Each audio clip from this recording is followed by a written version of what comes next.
Antes de comenzar con la exposición, quiero hablar sobre el propósito de este trabajo, que está hecho con el fin de fortalecer conocimientos de la audiencia sobre las ideas que la construcción hoy en día nos ofrece para la solución a problemáticas y la posibilidad de mejorar la calidad de vida del ser humano.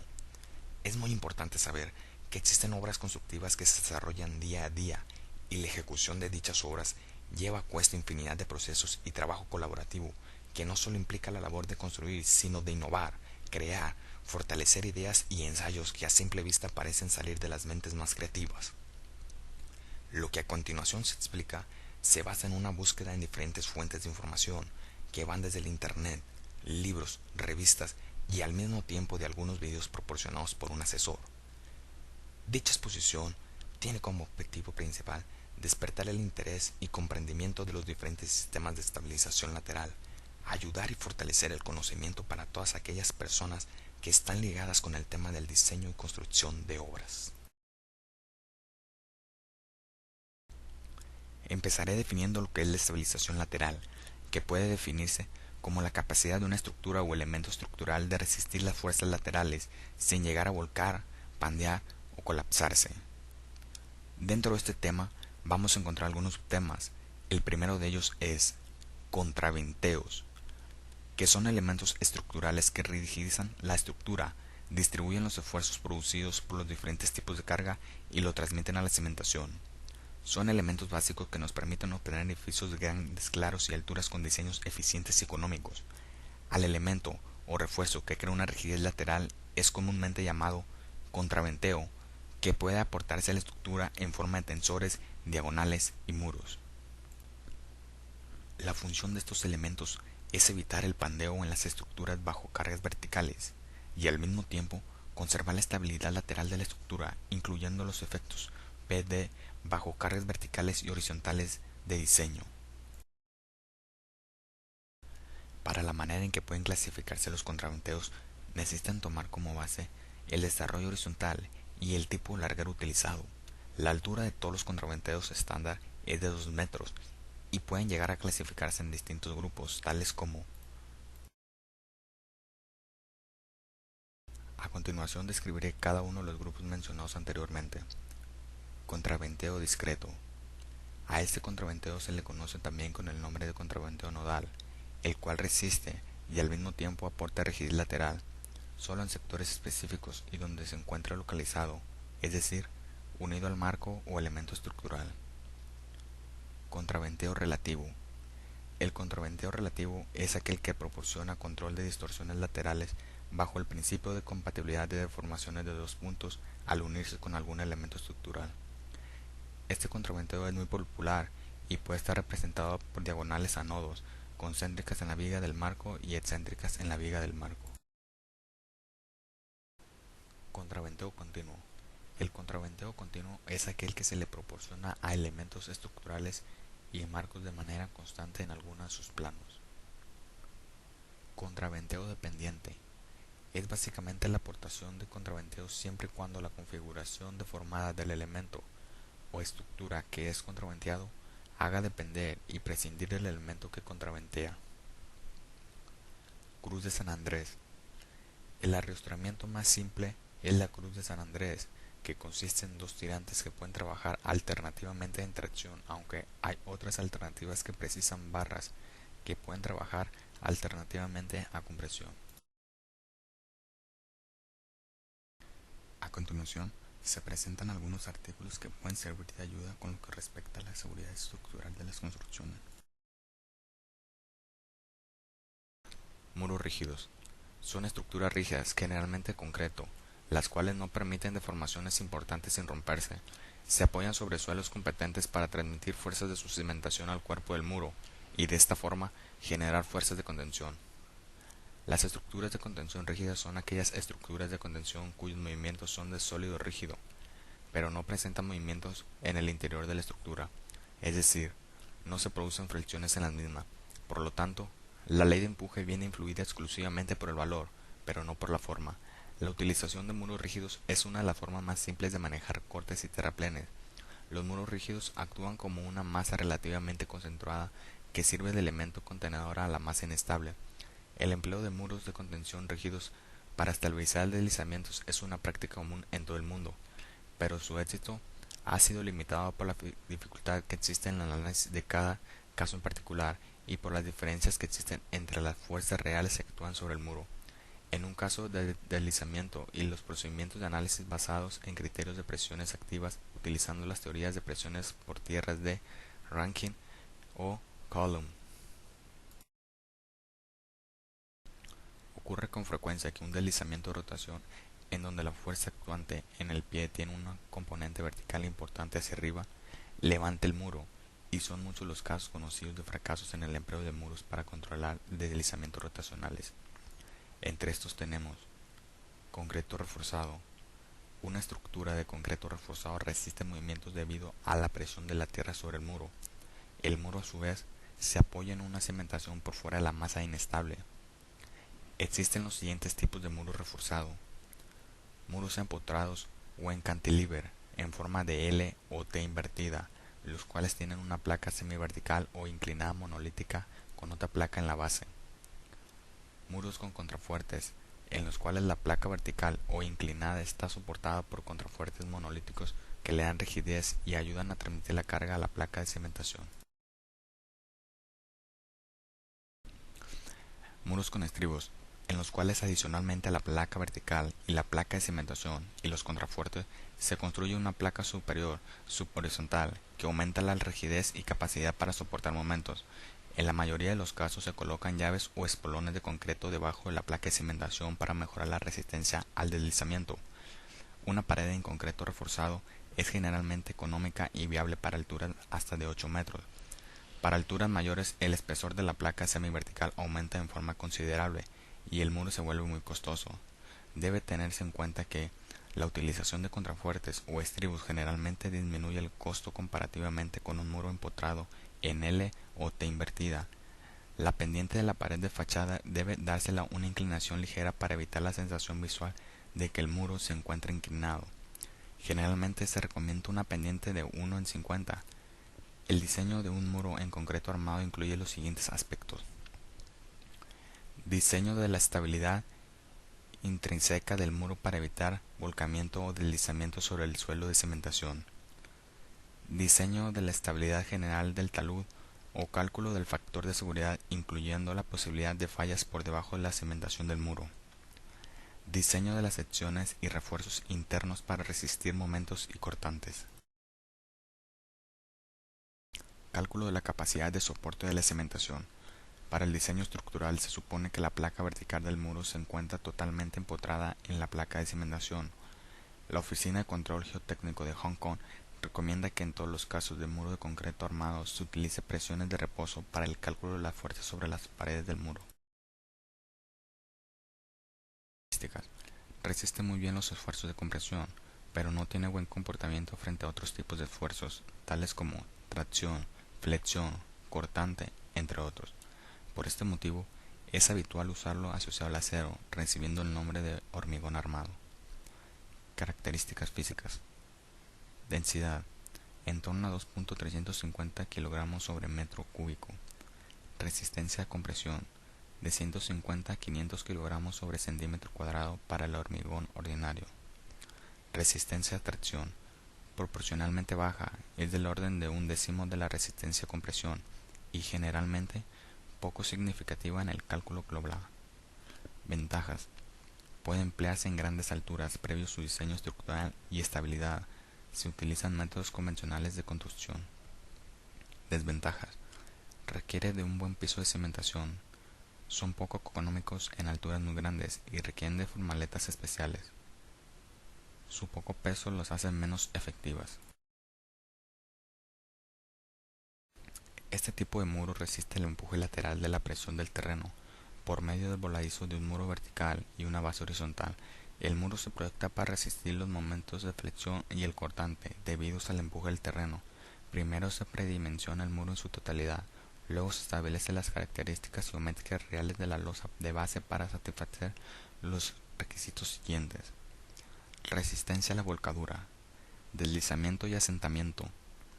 Por lo general, el muro se hace más grueso de lo requerido en la parte inferior con la finalidad que la sección aupada logre satisfacer el esfuerzo cortante y el diseño balanceado. El talón y la punta de la base se proyectan como voladizos soportados por el muro. El peso del suelo tiende a doblar el talón hacia abajo en sentido contrario de una resistencia pequeña de la presión del suelo bajo la base. Por constante, la presión ascendente del suelo tiende a doblar la punta hacia arriba. Por ello, para el talón el acero principal se coloca cerca de la parte superior y para la punta cerca de la parte inferior. El muro se construye después de la base. Por lo general se forma una pequeña cuña en la parte superior de la base para evitar que el muro se deslice. Además, se dejan las espigas salientes a la base para amarrar el muro a ellas, a razón de una espiga por varilla del muro. Las espigas pueden prolongarse para que sirvan también como refuerzo del muro. Recomendaciones para muros de concreto armado. El diseño de muros en voladizo difiere del de muros de gravedad en los siguientes factores. A. La fricción suelo. Muro en su parte posterior no se tiene en cuenta por no existir desplazamiento a lo largo de este plano. Se considera que el suelo se desplaza solidariamente con el muro. B. El peso del suelo sobre el cimiento se considera como parte integral de la masa del muro en el cálculo de la fuerza. C. Se supone que el plano de aplicación de las presiones activas en el plano vertical, tomando en el extremo posterior del cimiento del muro. D. El diseño estructural interno requiere especial cuidado. En ocasiones es necesario colocar un dentellón para mejorar la resistencia al deslizamiento. En los demás aspectos, el diseño debe realizarse en la misma forma que el de un muro de gravedad. Concreto ciclópeo. Se llama construcción ciclópea a la realizada con grandes piedras sin argamasa, aunque algunos arqueólogos las denominan también construcciones megalíticas.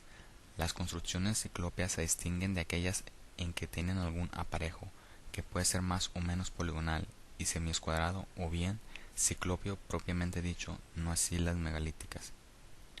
Los muros de concreto ciclópeo requieren un terreno de apoyo firme y no susceptible a sufrir asentamientos por consolidación de las capas del suelo. Esto es una condición indispensable. Los muros de contención de hormigón ciclópeo son aquellos elementos estructurales que se sitúan para tener cargas de empujes laterales del terreno hacia un posible espacio, evitando deslizamientos al interior del mismo. Estos muros tienen una buena reacción ante esfuerzos de compresión que ejerce el empuje lateral sobre la superficie excavada.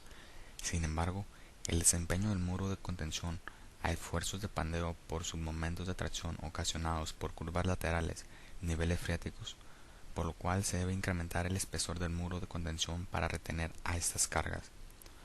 Los muros de ciclópeo más frecuentes que se utilizan son la trunco piramidal media y la escalonada. Procedimiento para la ejecución. Una vez realizada la excavación para el muro de contención, se procede a realizar el encofrado de acuerdo al diseño propuesto en los planos de construcción arquitectónicos y civiles.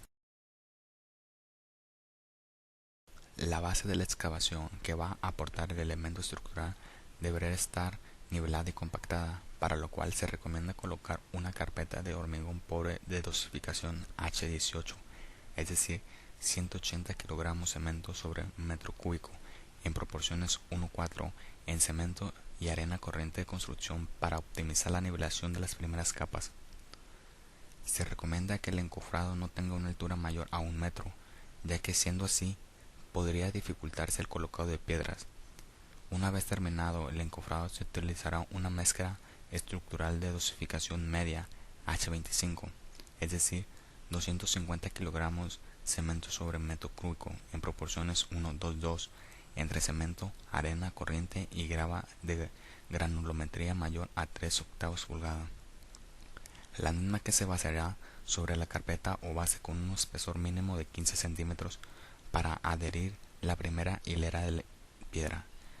La piedra que se utilizará para estos muros deberá ser de un diámetro entre 20 y 30 centímetros. Características del hormigón ciclópeo. El hormigón ciclópeo deberá tener las siguientes características principales según lo especificado. Resistencia mínima a la compresión de probetas a los 28 días de 130 kg sobre centímetro cuadrado. Cantidad mínima de cemento utilizada será de 220 kg sobre metro cúbico de hormigón colocado. La relación máxima de agua-cemento será de 0.70. Revenimiento de 5 a 7.5 centímetros, vibrado y sin vibrar respectivamente. Tamaño máximo del agregado grueso de 2 pulgadas. El hormigón ciclópeo está constituido por un 40% de piedra desplazada en un 60% de hormigón. Muros de concreto simple. Ventajas. Relativamente simples de construir y mantener. Pueden construirse en curvas y en diferentes formas para propósitos arquitectónicos y pueden colocarse en chapes para mejorar su apariencia exterior. Desventajas. Se requiere una muy buena fundación y no permite deformaciones importantes. Se necesitan cantidades grandes de concreto y un tiempo de curado antes que puedan trabajar efectivamente. Generalmente son poco económicos para alturas de más de 3 metros. Marcos rígidos. El empleo de este sistema se debió al desarrollo de nuevos materiales y sistemas de construcción, concreto armado, acero soldado, y a nuevos métodos de análisis y dimensionamiento. El sistema convencional losa, trave, columna, marco rígido, ha sufrido variaciones. Por ejemplo, el desarrollo de la losa plana, que al no contener vigas o traves redunda en una mayor economía en siembra, acabados, peralte, alturas de entrepiso, lográndose de esta manera adicionar un entrepiso por cada 10 construidos. Los marcos forman parte de la estructura, ya sea la que está compuesta por columnas y traves o la que está compuesta por muros y losas. Es por eso que los marcos nos ayudan a entender el funcionamiento lógico de las cargas y cómo éstas actúan de acuerdo a factores externos como son vientos, sismos, nieve, entre otros. Concepto. Tipo de estructura son los marcos rígidos que actualmente han sido tomando fuerza debido a que facilitan la estructuración de los edificios y más con el uso del acero posibilita cubrir grandes luces.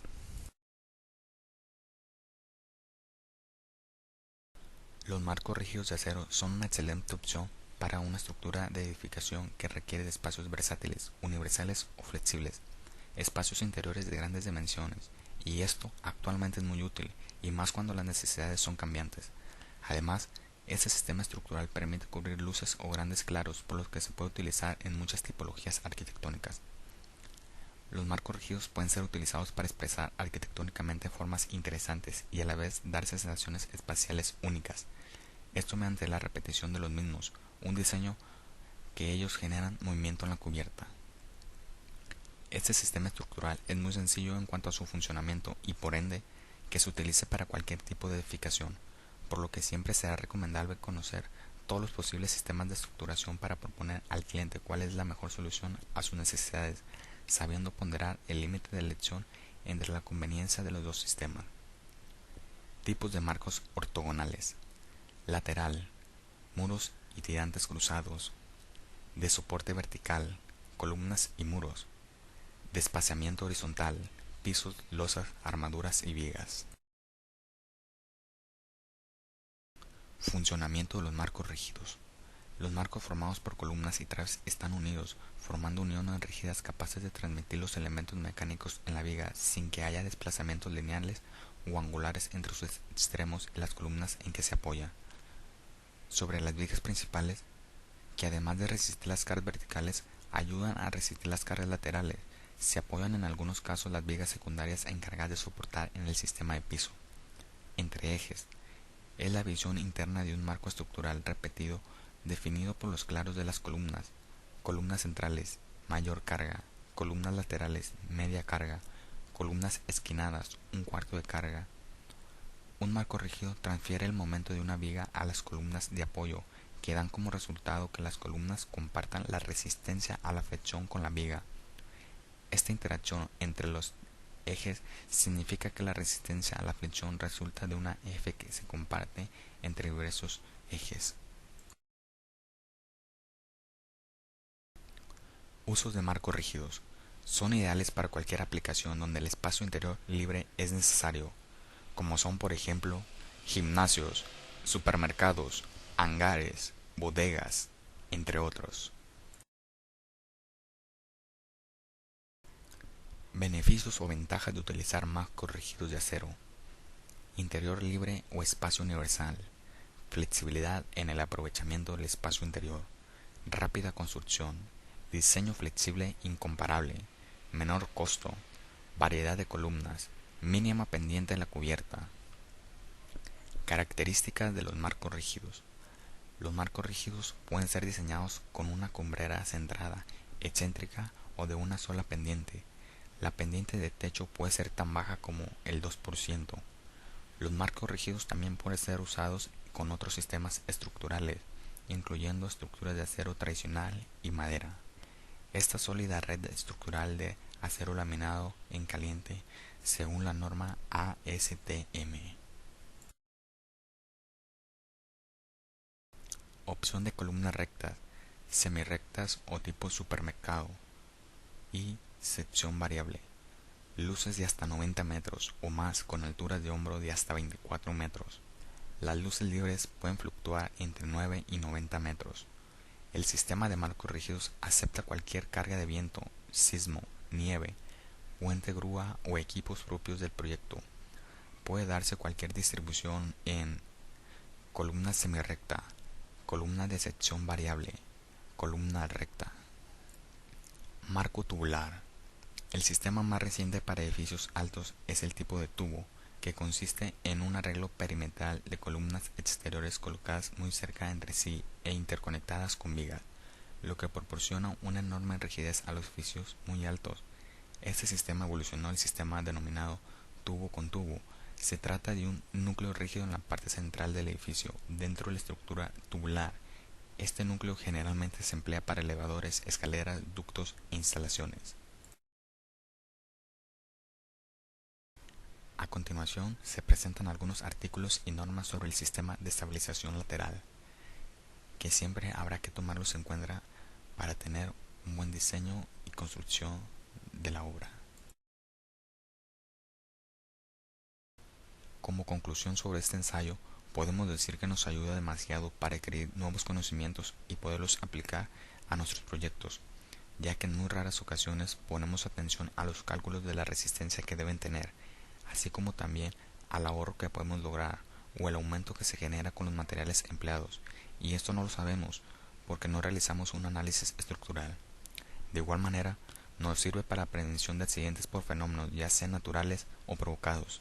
Esto debido a que si realizamos un análisis estructural, podemos identificar las zonas que se deben reforzar para así disipar la energía producida ya sea por un sismo, fuerza por viento, explosiones o golpes.